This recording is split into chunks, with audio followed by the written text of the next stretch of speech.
రాజకీయ వ్యవస్థ నేర్చుకోవాలా. ప్రజలు ఎందుకు అటువైపు నిలబడ్డారు,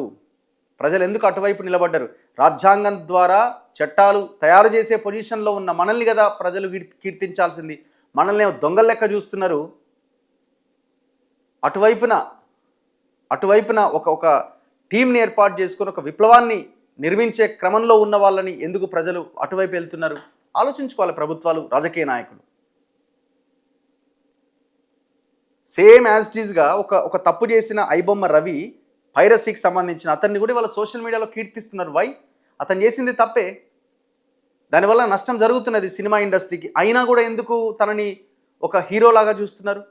అవతల వైపు ఎవరైతే ఇదే ఇండస్ట్రీకి సంబంధించిన వాళ్ళు దోపిడీ దొంగలై ప్రజల రక్తం తాగుతున్నారు సినిమా టికెట్ల పేరుతో రేట్ల దోపిడీ చేస్తూ.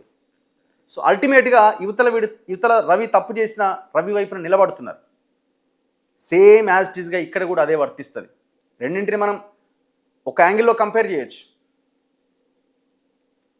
అంటే వీళ్ళు చేసిన చిన్న చిన్న మిస్టేక్స్ ఇక్కడ ఇటువైపు నుంచి కూడా జరుగుతున్న హింసని ప్రజలు పెద్దగా పట్టించుకోవట్లేదు.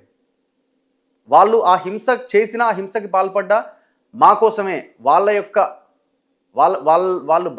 వాళ్ళు బతకడానికి ప్రజా కోణంలోనే వాళ్ళు ఈ పని చేశారని ప్రజలు భావిస్తున్నారు.